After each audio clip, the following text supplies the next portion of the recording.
If you adopt my budget recommendation for next year, fiscal year 12, the new governor and legislature who will follow us will have some $200 million left in reserves for FY13.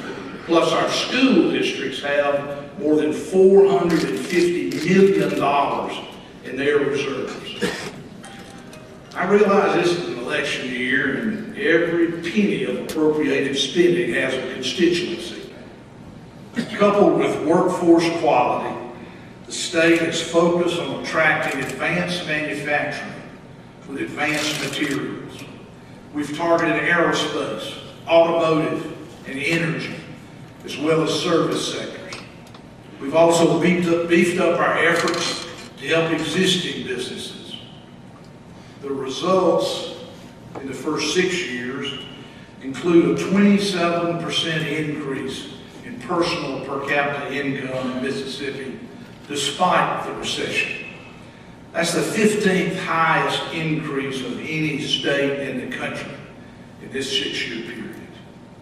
While we're not immune to the effects of the national recession, we've fared better in other measurements too.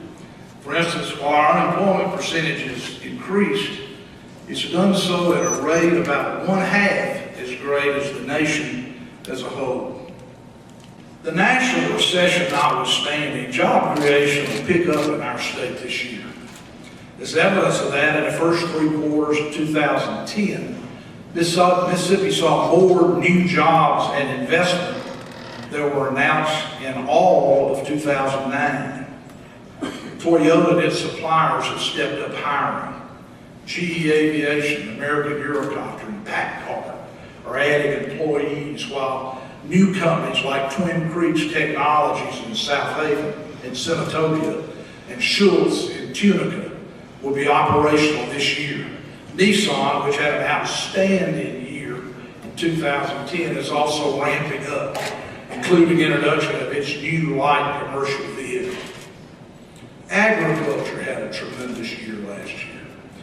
Because farming doesn't directly employ that many people, some people lose sight of how large and important a part it plays in our economy. In 2010, total value of our crops, including poultry and timber, was nearly $7 billion, a record in Mississippi. And commodity prices are promising for this year. We just can't forget, as public servants, how important agriculture and forest products are to our state and communities. I mention these things because our goal has to be to grow our economy faster than the nation as a whole, and we can do it. We have to focus on our advantages: low taxes, a friendly business environment, rational regulation, abundant natural resources, and especially a first-rate, affordable workforce. And we're committed to continuous improvement of that great workforce. Our 4 research universities have become effective engines of economic growth. All 4 have a lot to offer. Mississippi State's Center for Advanced Vehicular Studies and the Raspet Flight Center, the East Center at Jackson State, the Polymer Institute at USM, and the Center for Manufacturing Excellence at Ole Miss are obvious resources for major and small employers. They find it terrifically useful. And our universities even spawn businesses like Semi-South in Starkville, FNC in Oxford, Warmcraft in Taylorsville were all spun off from our research universities. Further, our community colleges have been and remain critical in the enormous improvement of skills in our workforce.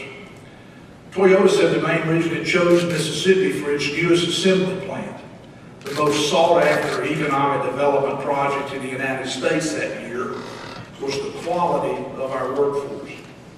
And I remember well when the vice chairman of General Electric, one of the biggest manufacturers in the world, announced GE Aviation would locate a facility to make composite jet engine fan blades and assemblies in Batesville.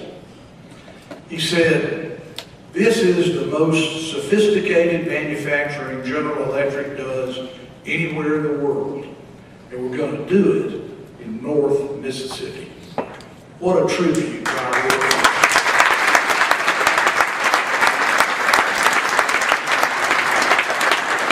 89% of our kids go to public schools. To have the kind of workforce for Mississippi to succeed in the 21st century, we have to start in K through 12.